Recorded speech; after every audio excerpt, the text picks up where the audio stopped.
This is American Ground Radio. I'm Stephen Parr with Louis R. Avalone. I mean, how much should people earn in their job, even if resources are unlimited? Because wait.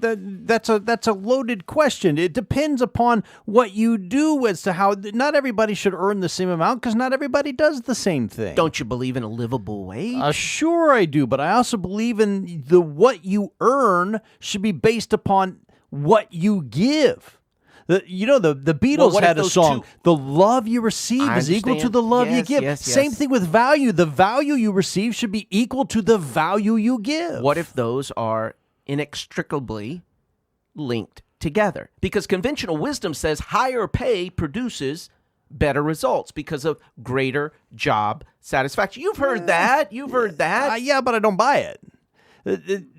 Well, that's, you know why? Because there's science studies that have shown that happiness will increase with a certain amount of money. There's a certain amount of money that as you make more money in your job, your happiness really does increase, because if you're making less than that, there's a lot going on in your life that makes it difficult to get by. But once you get past that minimum level, where basically in Maslow's hierarchy of needs, you're satisfying your food needs and your shelter needs and your security needs, and then you start getting to self-actualization needs, and money can't do that. So increasing money beyond that point will not increase your job satisfaction, because that's not where you're going to find satisfaction at that point. So basically you would agree with Barack Obama when he said, basically at some point you've made enough money. I would not agree with that. I'm just saying money at some point can no longer increase your happiness. Well, there was a study that was published in the Journal of Vocational Behavior, and the authors reviewed 120 years of research. 120 years of research. That's a lot of research. And they have found that the association between pay and job satisfaction is very weak. Not just weak, but very weak. Right, because again, once you get above a minimum level, the more money you make doesn't necessarily make your boss a nicer person to work for. And it wasn't just this article that was published in the Journal of Vocational Behavior. Gallup had a study of 1.4 million employees in 34 countries. That's a pretty solid survey. In 49 different industries. Wow. And they found there was no significant difference in employee engagement by pay level. Right. And yet, what are we told by our elected officials time and time again? That they want to promote, they want to pass across the board pay raises, blanket pay raises, and one-time bonuses for federal or state, local government employees, for everybody. To do what? To improve morale, to ensure the quality of the services in our community, even though the link is very weak. Right. According to the data. Especially at the level of money that government employees are making. Government employees make, on average, more money than the average American does. So I bring all of this up because all across the country, you are seeing state and local governments instituting pay increases all over. We got a lot of money right now. Governments are flooding with money. Arkansas Governor Asa Hutchinson, he approved pay raises of as much as 3% for state employees. Now, those are merit pay raises. Well, they didn't really describe exactly how the merit's decided. But he did at least say that there should be merit attached, not just a straight blanket pay raise. Alabama Governor Kay Ivey, she proposed a 2% pay increase for Alabama state employees. The Tennessee state legislature just passed a budget which includes 4% raises for state employees. President Biden has proposed a 2.7%, almost 3% pay increase for federal civilian employees in 2022. Not to mention that he signed an executive order requiring $15 minimum wage for workers in federal contracts. Right. And he said in this executive order, he says, this will promote economy and efficiency, and it will provide value for taxpayers by enhancing worker productivity. Yeah, but 10 of the 12 richest counties in all of America surround Washington, D.C. Don't you think our federal workers are already making enough money? I mean, if Barack Obama said at some point you've made enough, was he talking to the federal employees who make more than the average American or not? I understand, but there's absolutely no evidence that by raising pay, you're going to get better results. Even the city of Shreveport. And what do you mean by results?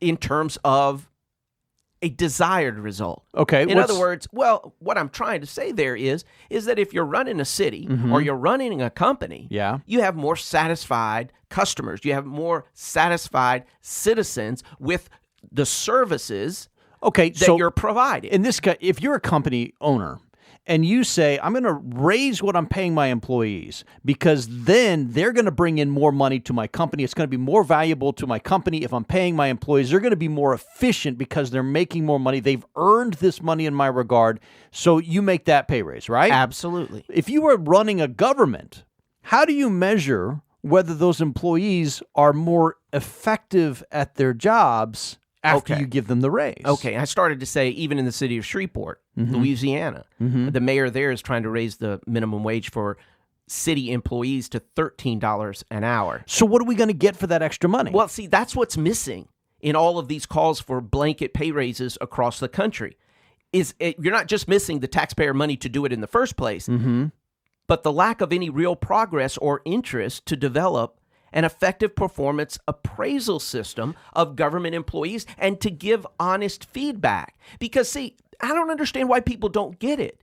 I mean, if you don't have an objective employee evaluation system to get rid of the low performers and reward the high achievers. Right, because a lot of business manuals say you got to get rid of the 10% lowest performers in your company every year or your company's going to go down. Right. Otherwise, if you're just doing these blanket, pay increases. Everybody, you get a car. You get a car. Exactly. You get a car. You're rewarding mediocrity. Or less than. And yes, no, I get it. A lot of people say, well, if we don't have higher salaries to offer folks and better benefits, et cetera, we're not going to attract the best and the brightest, whether that's to a private enterprise, whether that's to city government, et cetera, et cetera.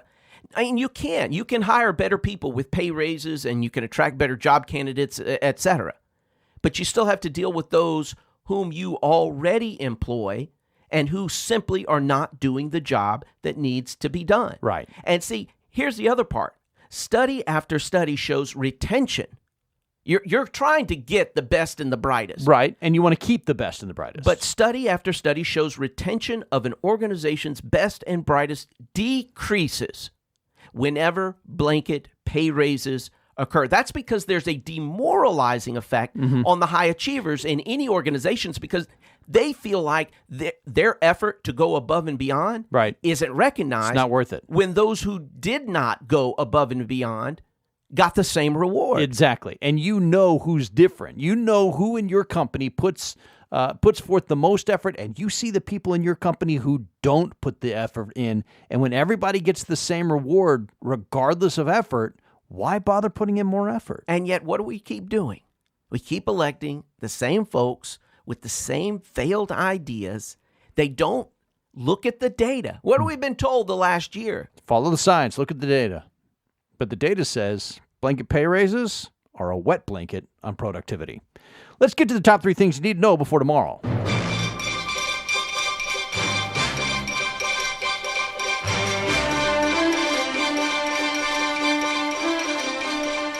Well, the state of Texas may soon build its own border wall. At a conference on the border town of Del Rio, Texas Governor Greg Abbott announced the state was planning on building a border wall like the ones President Trump started. Texas will also increase arrests and prosecutions of illegal aliens in the state, charging them with trespassing. Abbott announced $1 billion would be spent on increasing border security in the state of Texas. During his speech, the governor said, quote, while securing the border is the federal government's responsibility, Texas will not sit idly by as this crisis grows. I've asked before, who would have thought that a state like Texas would need to protect itself from the actions of the federal government? That everybody who voted for Trump.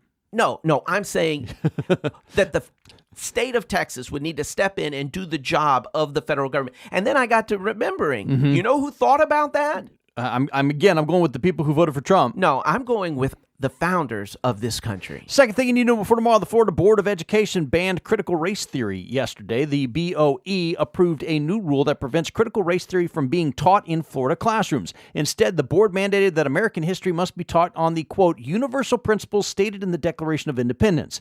Governor Ron DeSantis had been pushing for that rule, saying, quote, critical race theory teaches kids to hate our country and to hate each other. It is state-sanctioned racism and has no place in Florida schools. Wait a minute. Are you saying that Florida schools are going to start teaching the Declaration of Independence? Moreover, they were specifically referencing the second sentence of the Declaration of Independence. That's when I say we should run all of our political thoughts through. The more kids understand that sentence, the stronger our nation will be. The third thing you need to know before tomorrow, the Louisiana legislature has finally finished setting up the rules to allow sports betting in the state.